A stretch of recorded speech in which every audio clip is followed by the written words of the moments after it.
Subscribe करें AK Shri education को और बेल आइकन को दबाना ना भूलें।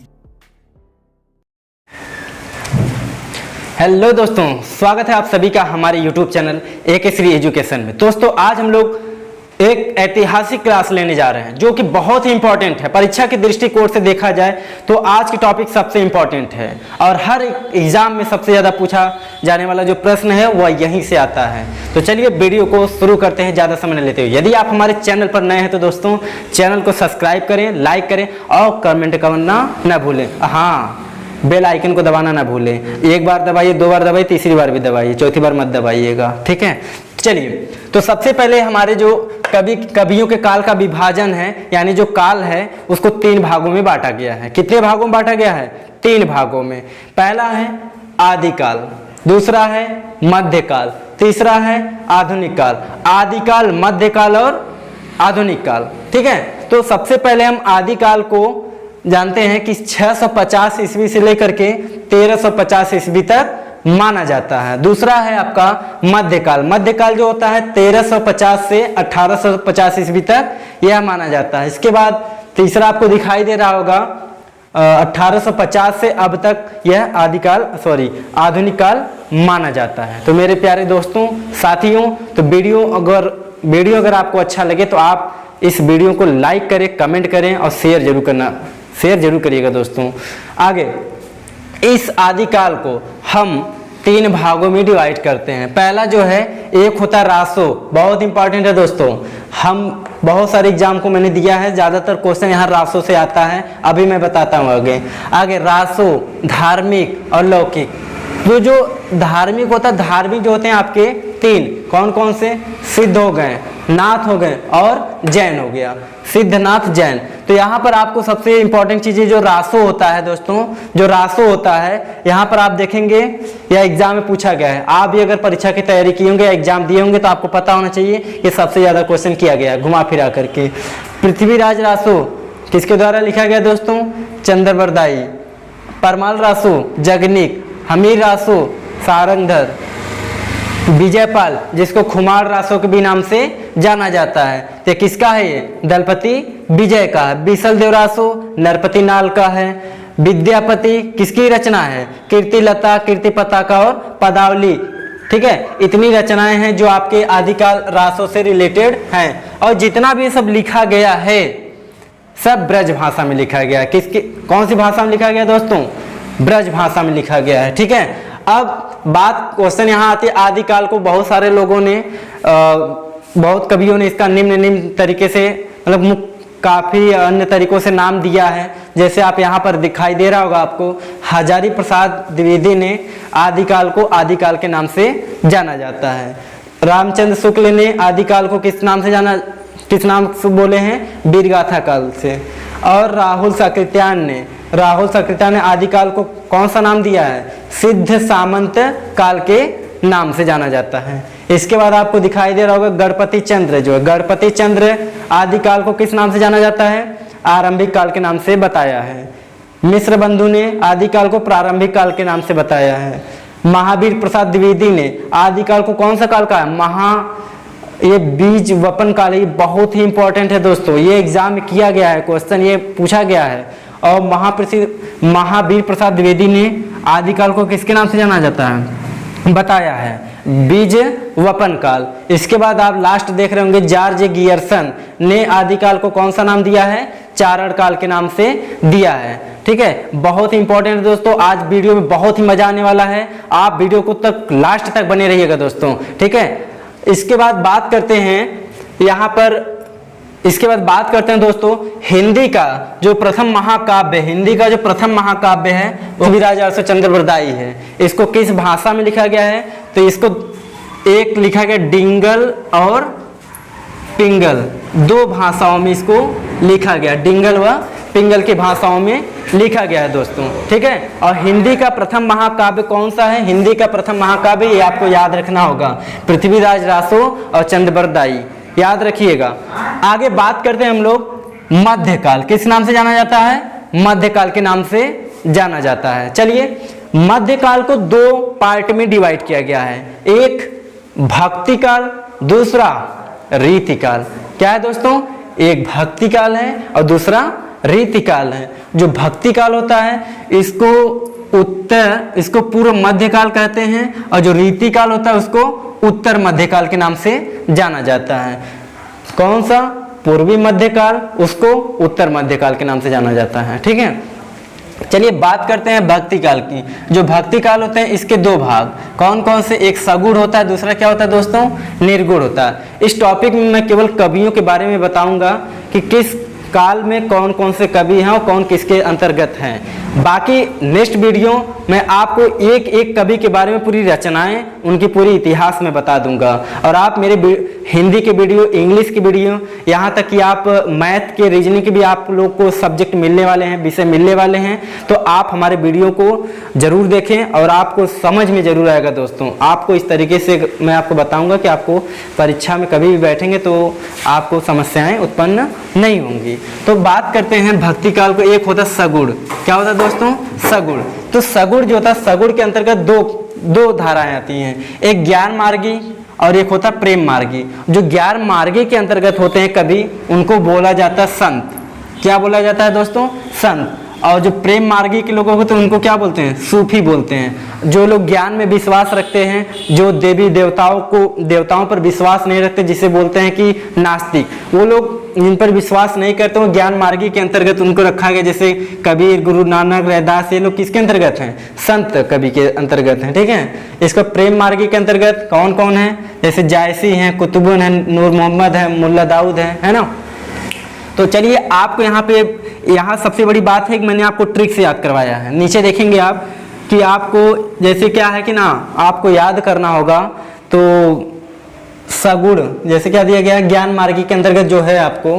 अब ज्ञान मार्गी में आपको याद ही नहीं होगा कि कौन सा ज्ञान मार्गी में कभी आते कौन सा नहीं, बस एक ट्रिक है, याद कर लीजिए। क्या है? नाना दादू कमरे से कहाँ चले गए? बाहर। क्योंकि देखिए हमारे नाना जो दादू हैं बहुत ज्ञान देते हैं। क्यों सर? हमारे जो नाना दादू हैं बहुत ज्ञान देते हैं, तो इसलिए याद कर लीजिए। ज्ञान देते हैं ना, बोलते हैं यार पढ़ाते रहते, जब भी रहते हैं बैठते हैं तो हमेशा कोई ना कोई कहानी बताते रहते हैं। तो एक बात याद रखना, क्या बोलना है कि नाना दादू कमरे से बाहर गए। तो जब नाना दादू कमरे से बाहर गए तो देखिए नाना से दो चीज आता है, नाना से दो आता है। नाना मतलब एक गुरु नानक, एक होता है नामदेव। झूठा नामदेव हो गया, समझ रहे हैं कि नहीं? नाना गुरु नानक और दूसरा नामदेव। और दादू है ये हैं, दादू दयाल। इसके बाद दिया कमरे। देखिए कमरे से आपके 3 कवि आते हैं, याद रखिए। अगर आप किसी कक्षा में घर में होंगे तो कमरा है ना, कमरे में 3 कवि। कौन कौन से? कमरे में क से कवि, म से मलुकदास, रे से रैदास। कबीर दास, मलुकदास और रैदास। जब भी अपने कमरे की याद आए ना तो बोल देना 3 कवि हैं जो कमरे हमको ज्ञान देता है। जो कमरे है हमको क्या देता है? ज्ञान। और कमरे से कौन कौन से कवि? क से कवि कबीर दास, और म से मलुकदास और रे से रैदास। क्लियर है? आगे इसके बाद कहते हैं से बाहर गए। से मतलब क्या? सुंदर। जब बाहर चले जाएंगे नाना दादू तो सुंदर उंदर हो जाएगा कि नहीं? हर चीज समझ पा रहे हो ना? क्योंकि डर भी लगता है जैसे बाहर जाएंगे तो इसे सुंदर उंदर सब हो जाएगा, इसलिए क्या बोलेंगे? सुंदर। अब बाहर गए, जाने दो, बाहर गए बस, कोई कभी नहीं उसके बाद। तो नाना दादू कमरे से बाहर गए। उम्मीद करते हैं दोस्तों आपको ये वीडियो बहुत अच्छी तरीके से समझ में आ रहा होगा। अभी तो और मजा आने वाला, अभी आगे चलते हैं। ठीक है, चलिए नेक्स्ट है आपका प्रेम मार्गी। ये तो आपको बहुत बेहतर रूप से समझ में आएगा, समझ पा रहे हैं ना? बहुत अच्छे समझ आएगा। जब प्रेम मार्गी, जब ज्ञान मार्गी की बात आती है तो नाना दादू कमरे से कहाँ चले जाते हैं? बाहर चले जाते हैं। और जब प्रेम की बात आए तो प्रेम की बात के लिए देखिए कौन कौन से हैं? जायसी हैं, कुतुबन है, नूर मोहम्मद है, मुल्ला दाऊद है, उस्मान है, मंजन है, शेख तकी हैं। क्या बताएं, ऐसे ऐसे नाम हैं, याद करते भी हैं 2-4 दिन बाद भूल जाते हैं। इसलिए याद करने का सबसे अच्छा तरीका ये है कि ट्रिक। और ट्रिक एक ऐसी चीज़ है जिससे ट्रिक से हमको क्या रहता है ना, हमेशा याद रहता है। अब मैं तो ऐसे ही याद करता हूँ ताकि मुझे हमेशा याद रहता है। तो आपका क्या राय है? आपको ट्रिक से याद होता है कि आपको लंबे समय तक याद करने के लिए क्या करना पड़ता है? आप मुझे कमेंट बॉक्स में जरूर बताइएगा। ठीक है, तो मैंने क्या किया, प्रेम मार्गी के कवियों को याद करने के लिए ट्रिक बनाया है। क्या नाम है? उस शेख के मुल्ला जायसी हैं। उस शेख के मुल्ला कौन है? जायसी। अब कैसे याद होगा?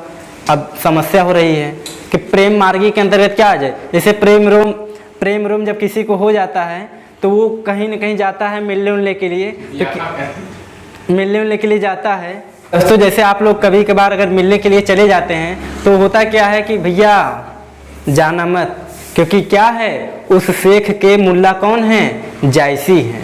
समझ गए, जाना मत, उस शेख के मुल्ला कौन है, जायसी है। तो उस शेख के, उस से क्या हो गया उस्मान, शेख तकी, के से हो गया कुतुबन, मुल्ला दाऊद, जायसी।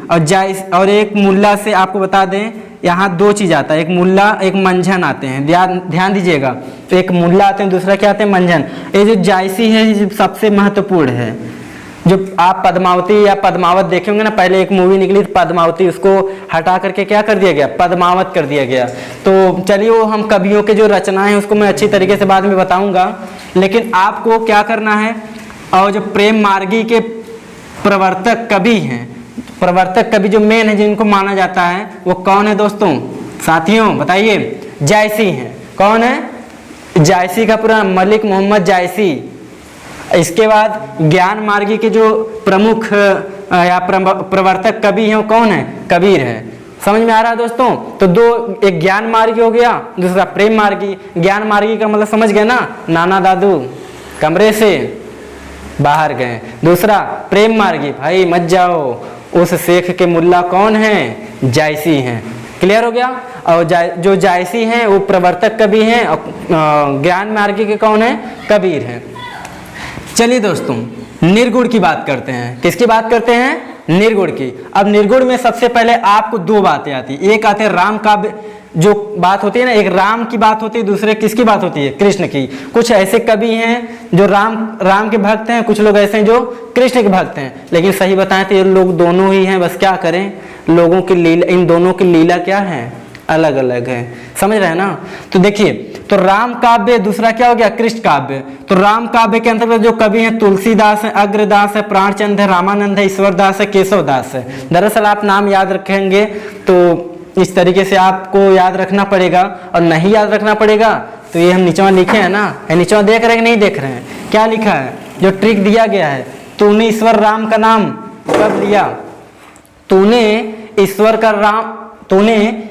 राम का नाम कब लिया, भाई राम का नाम कब लिया बताओ, तूने ईश्वर राम का नाम कब लिया। तो अब इससे हमको कैसे याद होगा, देखिए तूने का मतलब होता है तुलसीदास, और ईश्वर से होता है ईश्वरदास।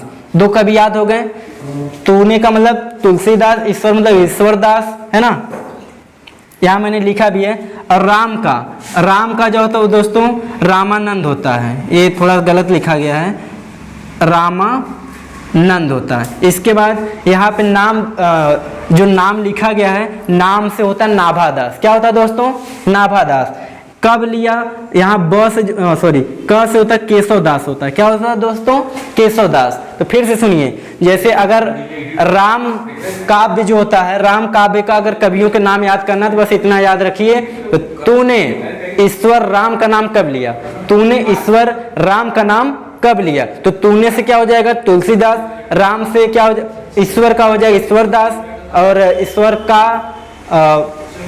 ईश्वर राम का नाम, तो राम का मतलब क्या हो जाएगा, रामानंद। इसके बाद क्या हो जाएगा, नाम से हो जाएगा नाभादास, क से हो जाएगा केशवदास। या किसके कौन से धारा के हैं, राम काव्य धारा के अंतर्गत आते हैं। और इसमें जो प्रवर्तक कवि हैं कौन है दोस्तों, प्रवर्तक कवि जो है तुलसीदास हैं। कौन है, तुलसीदास हैं, याद रखिएगा, ठीक है। तूने ईश्वर राम का नाम कब लिया, फिर से तूने ईश्वर राम का नाम कब लिया, याद हो जाएगा। इसके बाद बात करते हैं कृष्ण काव्य। ये लगभग सबको याद रहता है, क्यों, क्योंकि बचपन से ही लीलाएं देखते रहते हैं, लेकिन कवियों के नाम याद नहीं है। यहाँ पे एक होता है कृष्ण का सुमिरन ही परमानंद है, कृष्ण का सुमिरन ही क्या है, परमानंद है। अब कृष्ण का सुमिरन ही परमानंद है भाई। देखे कृष्ण का जो प्रवर्तक कवि कौन है, सूरदास है, पता है ना। ये जो सूरदास हैं ये कृष्ण काव्य के क्या हैं, प्रवर्तक कवि हैं। मीराबाई, इनके बारे में तो जितना कहा जाए उतना ही कम है। मीराबाई ये किसकी भक्त थी, कृष्ण की बहुत बड़ी भक्त थी। इसके बाद रस खान, कृष्णदास, नरोत्तम, नंददास, परमानंद, कुंभन दास। तो इन सबको आपको याद करना पड़ेगा और आपको एक ही वीडियो में मैंने पूरा दे दिया है, आप इसको स्क्रीनशॉट मार लीजिएगा दोस्तों। स्क्रीनशॉट मार करके रखिए, उसको एक बार दो बार देखिए और ये ट्रिक जरूर याद करिए, क्योंकि आप पढ़ेंगे तो आपको याद नहीं होगा।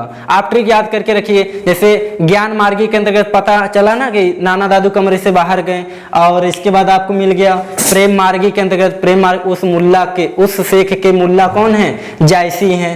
इसके बाद आपका था राम काव्य। राम काव्य में क्या हुआ, राम काव्य तूने भाई, तूने ईश्वर का राम, तूने ईश्वर राम का नाम कब लिया, बताओ, तूने ईश्वर राम का नाम कब लिया। अब आगे बात करते हैं, कृष्ण का सुमिरन ही परमानंद है। कृष्ण का सुमिरन, कृष्ण का मतलब समझते हैं, कृष्ण जो है एक होता है कुंभन दास, क्या हो जाता है दोस्तों, कुंभन दास।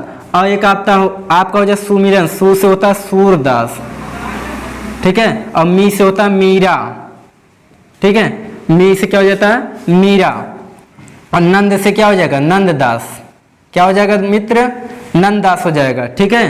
इसके बाद पर, यहाँ देखिए परम से क्या हो जाएगा बताइए, परमानंद हो जाएगा, ठीक है। कुंभन दास, सूरदास, मीरा, नंददास और परमानंद। बाकी यहाँ पे आपको दिख रहा होगा र से क्या हो जाता है रसखान, क्या हो जाता है साथियों, रसखान हो जाता है, ठीक है। यहाँ न से एक और हो जाएगा आपका नरोत्तम, क्या हो जाएगा मित्र, नरोत्तम, ठीक है। तो अब आपको यहाँ दिखाई दे रहा होगा कि पूरा ट्रिक से है। कृष्ण का सुमिरन ही परमानंद है। कृष्ण का मतलब क्या, कुंभन दास है ना, और सु से सूरदास, मी से मीरा, र से रसखान, न से आपका हो जाएगा न से आपको ऐसा नरोत्तम दास भी यहाँ कर सकते हैं या लास्ट में भी कर सकते हैं, उससे कोई प्रॉब्लम नहीं है। परम से क्या हो जाएगा परमानंद हो जाएगा, और नंद से क्या हो जाएगा नंददास। याद हुआ, फिर से सुनिए, कृष्ण का सुमिरन ही परमानंद है, इसी में आप पूरा याद करके रख लीजिए। रसखान जितने हैं, रसखान, परमानंद, नंददास, नरोत्तम दास, और ये आपके सूरदास, मीराबाई, रसखान, ये सब किसके अंतर्गत हैं, कृष्ण भक्ति के, है ना, कृष्ण काव्य के अंतर्गत आते हैं। क्लियर हुआ दोस्तों। चलिए, अगर आपको वीडियो थोड़ा सा ट्रिक वाइज और पढ़ना है, वीडियो अगर और भी चाहिए तो ट्रिक वाइज मुझे बताइएगा कमेंट में, मैं आपको ट्रिक वाइज पूरा पढ़ा दूंगा। आप कभी भी जीवन में मरते दम तक नहीं भूलेंगे दोस्तों, मरते दम तक नहीं भूलेंगे। लेकिन एक बात आती है, एक लड़का मेरे से बोला कि सर ये बताइए ये कैसे हो सकता है मरते दम तक नहीं भूलेंगे। मैंने भी कहा बेटा ये बताओ 2 और 2 कितना होता है, बोला 4। हम कहे मरते रहोगे अगर मैं तुझसे पूछूंगा तब, कह सर जी तब वो बता देंगे। हम कहे हाँ ऐसे पढ़ो कि ऐसा पढ़ो कि ताकि मरते दम तक न भूल पाओ, ताकि लोग तुमसे पानी पिलाने के बजाय बल्कि यही पूछे बेटा बताओ कि कृष्ण काव्य के अंतर्गत कौन कौन से कवि आते हैं, नालायक मरबो करेगा, मरते मरते मार के जाएगा, ठीक है। आगे नेक्स्ट है आपका भक्ति काल का जो दूसरा, मध्यकाल के अंतर्गत दूसरा जो आपका काल आता है वो कौन सा है, रीतिकाल। रीतिकाल में बहुत ज्यादा नहीं कवि हैं, जिसमें आपको मिलते हैं बद्ध, सिद्ध और मुक्त। बद्ध, सिद्ध और मुक्त। बद्ध जो बद्ध होता है इसके इसके अंतर्गत 3 कवि आते हैं, ऐसा नहीं 3 ही कवि आते हैं, इसके अंतर्गत और भी कवि आते हैं, लेकिन हमको पढ़ना उतने हैं जितनी हमको आवश्यकता है। जो परीक्षा के दृष्टिकोण से देखा जाए तो बहुत ही महत्वपूर्ण इंपॉर्टेंट है ना। तो सबसे पहले इसमें बद्ध में क्या आते हैं, केशवदास, चिंतामणि और भूषण मतीराम। कौन कौन से, केशवदास, देखिए यहाँ पे एक केशवदास और मिलेगा, एक केशवदास अलग है और एक केशवदास अलग है। जैसे आप वीडियो देख रहे होंगे, आपका नाम हो सकता है कुछ और होगा, किसी और का नाम भी कुछ और होगा, तो क्या होगा केशवदास, चिंतामणि और भूषण मतीराम। इसके बाद बात करते हैं सिद्ध। सिद्ध के अंतर्गत केवल एक कवि आते हैं जिसका नाम है बिहारी, और बिहारी ने केवल एक रचनाएं की जो अक्सर एग्जाम में पूछा जाता है, जिसका नाम क्या है दोस्तों, सतसई। कौन सा है, सतसई। इनका पढ़िएगा, बहुत ही अच्छा है, इन्होंने रचनाएं लिखी हैं। कभी सतसई आप यूट्यूब पे ही सर्च मार के देखिए, बहुत अच्छा है इसका। आगे दिया मुक्त। मुक्त मतलब क्या, घनानंद आलम, बोधा, ठाकुर, द्विजदेव। मुक्त में क्या आते हैं, घनानंद आलम, बोधा, ठाकुर और द्विजदेव आते हैं। बाकी लास्ट में आपको मिलेगा यहाँ पे आधुनिक काल, जो 1850 से अब तक माना जाता है, ठीक है। तो इसमें आपको मिलेगा भारतेंदु युग, द्विवेदी युग, छायावाद युग, प्रगति या छायावादोत्तर युग, प्रगतिवाद और नई कविता, और जो अब चल रहा है नई कविता, अब तक ये चल रहा है। तो दोस्तों अब आपको ये पूरी चीज क्या हो गया, पूरा चीज समझ में आ गया होगा, और ट्रिक से पूरा याद करके रखिएगा। ये सब याद करके रखिए। आप पृथ्वीराज राघव चंद्र बरदाई की है, परमाल रासो, जगनिक, हमीर रासो जो होता है सारंगधर है ना, याद करके बाकी ट्रिक से आप पढ़िए। और अगर यदि आपको वीडियो हमारा अच्छा लगे तो लाइक जरूर करिए दोस्तों, क्योंकि बहुत इसको बनाने में मेहनत लगा है। और आप दूसरों तक बल्कि इसको शेयर भी करें, ठीक है। इसी के साथ जय हिंद, जय भारत। सब्सक्राइब करें AK श्री एजुकेशन को और बेल आइकन को दबाना ना भूलें।